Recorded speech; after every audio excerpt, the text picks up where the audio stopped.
You're watching the latest edition of the Wellness Hour, the leader in medical news and information. I'm Randy Alvarez. More and more people are getting sedated when they go to the dentist.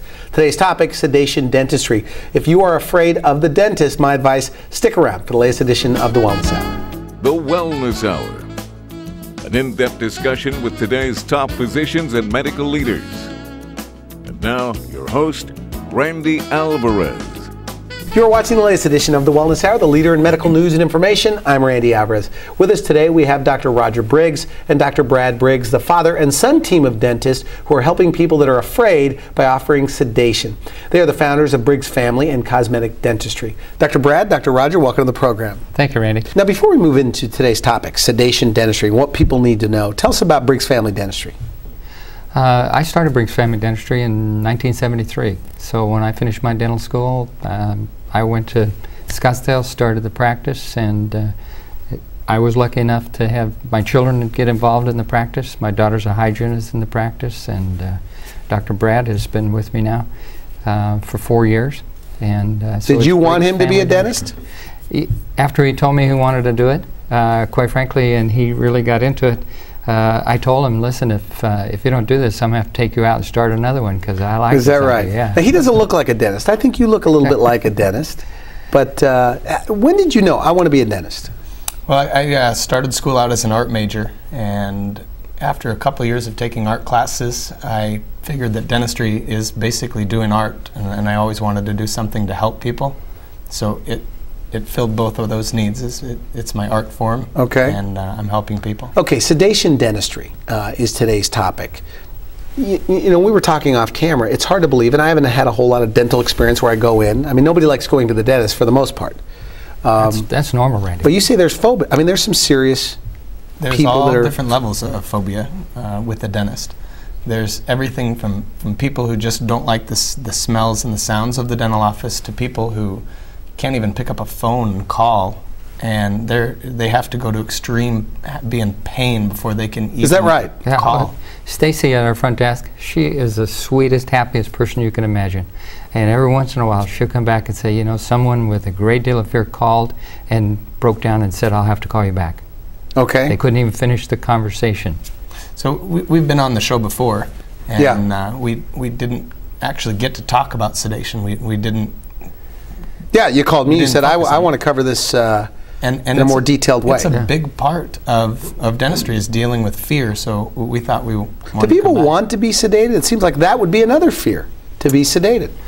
You know, with today's sedation techniques, I mean, a little pill the night before, a little pill that day, some laughing gas. You know, we have laughing gas in our air conditioning ducts. I mean, that's why everybody's laughing. Laughing gas in the air conditioning ducts. Kidding about that. Okay, good. I'm kidding now, about I looked that. it up, and the reason why I thought this was an important show, there are dental, and this is an internet article, dental avoiders, people that avoid the dentist. Absolutely.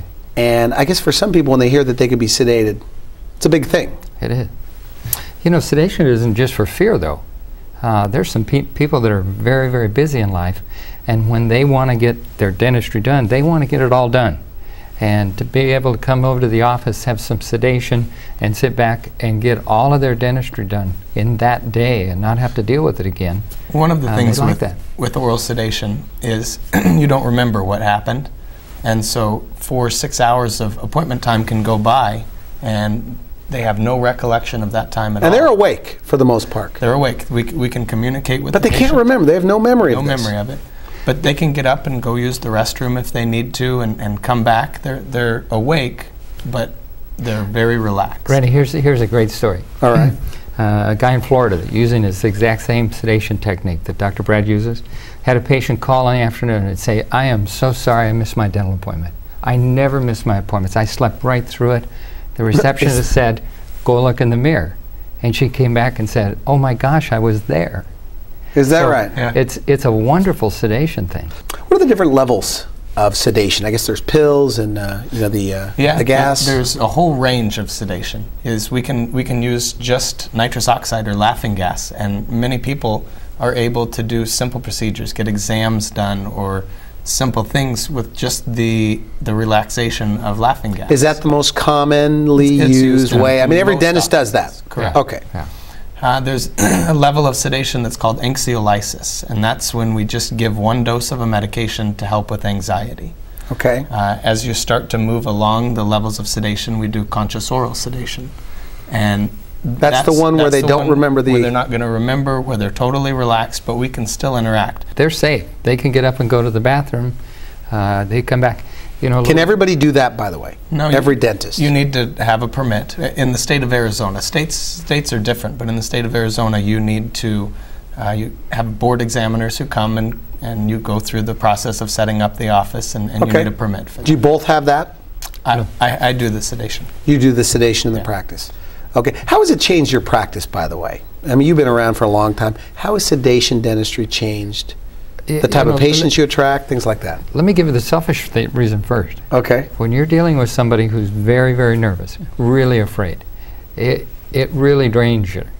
And when you can help somebody who would otherwise be that way, who's comfortable and relaxed and sedated, it makes it easier for us to get an impression.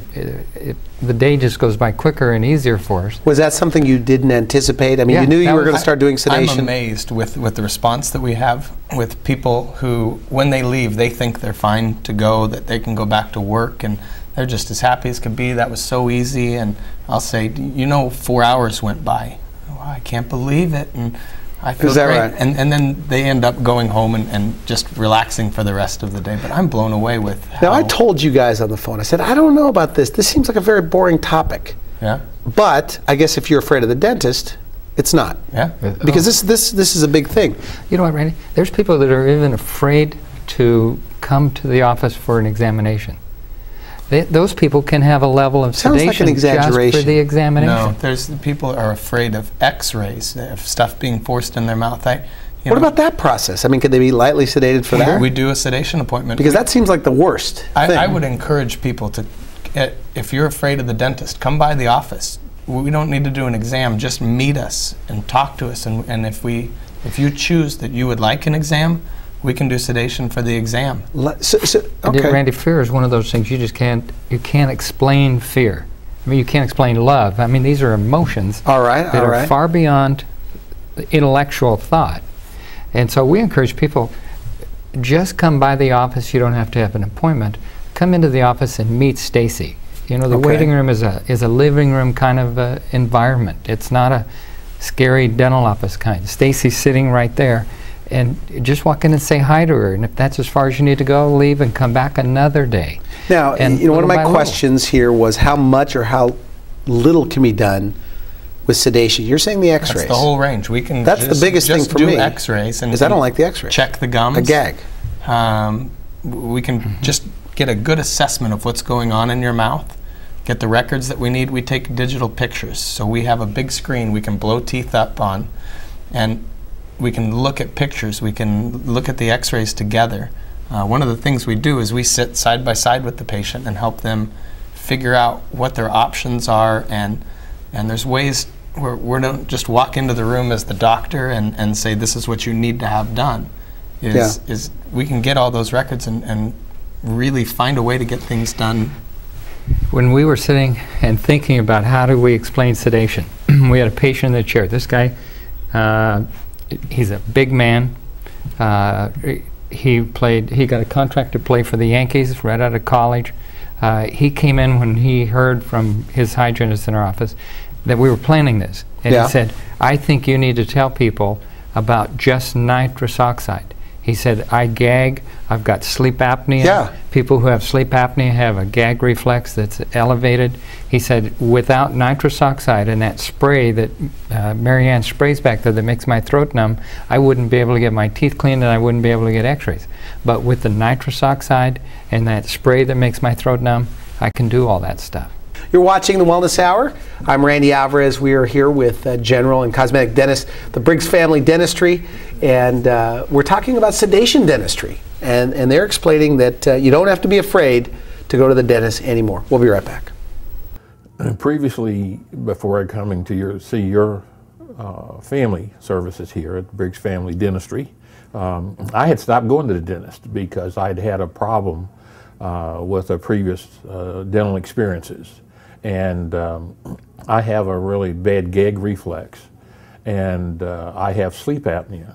And so between the problem with the sleep apnea that always keeps your throat irritated and the bad gag reflex, the previous dentist I had been going to see never did anything to help me, and it was just always a struggle. So it was so much of a struggle, I quit. I stopped going for about 6 or 8 years to the dentist.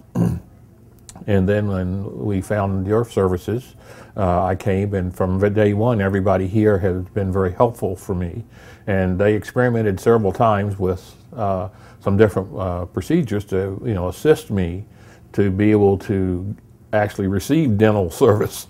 And after being here for a few years, my mouth is near back on track of being the way it should be, or at least the best we can consider my circumstances. But without your people willingness to work with me, I probably would not have received dental care at all again. I was just that bad. When I was growing up, we never went to the dentist unless we had a problem, and I didn't have any cavities, so I never went to the dentist. And then as an adult, when I went the first time, it was a horrible experience, and I was terrified, avoided the dentist at all costs. And because of my hearing impairment, when you go to the dentist and they put a mask on, I couldn't understand what they were saying. And so it got to the point where obviously my mouth was a disaster, and I was forced to find a dentist. And my brother-in-law recommended your office. And when I came in, the staff was so incredible, because I felt like that they understood my hearing impairment to start with, and secondly, I felt like that they were concerned about finding out what would make me comfortable. So when they told me that I could have sedation, I was all excited about it. And I came in, and that first experience was amazing. I could not believe how easy it went. And so when I came back in the second time, I said, maybe I could try it without the sedation. And honestly now, I look forward to coming to the dentist because I get to take a nap. It's so exciting. It's like my busy schedule, I'm like, just give me a break. Just let me go back in the chair and sit there, and it's because the atmosphere, made me feel comfortable. I didn't have to be worried about, was I going to be able to understand what somebody was saying? Would I be feeling a lot of pain? I didn't, and so I've been so pleased with my experience here. My previous dental experiences were horrible, and I don't know whether it's because way back when, they didn't have the updated procedures, but when I went to a dentist as a child, it was a horrible experience, and I've been afraid ever since. So when I started having some dental problems back at the beginning of the summer, I thought, I don't want to do this, don't want to do it, don't want to do it. So finally it got to the point, and I knew I was having some periodontal issues too. And I didn't want to go to a periodontist, and so I finally came here. And actually, I think I found you through the phone book, and I said, well, okay, let me just try this. And after several phone calls and hanging up, I finally decided, well, I would just come in, and I was so scared. When I first came in, I don't remember who was sitting at the front desk, but I noticed, first of all, everybody called me by my first name. And from the whole time I've been here, they remember me. And so that makes you feel good automatically. So they knew how nervous I was, and they held my hand. And this is before I even opened my mouth, because I said, I need something to open my mouth. And so after my first experience here, and your periodontist sort of looked through my mouth and decided some things that needed to be done, I was scared to death the second time. And then after the sedation, it was like, all of a sudden I said, well, when are you going to get started? And you said, well, you're through for the day. And so that made it a good experience. And every time I've come in, I've become less afraid and less afraid. You are watching The Wellness Hour, leader in medical news and information. I'm Randy Alvarez. Today's topic, sedation dentistry. according to the Briggs family, they say you don't have to be afraid to go to the dentist anymore. I'm still surprised, I guess, because I have pretty good teeth, that people are that afraid of going to the dentist. So you face this all the time? All the time.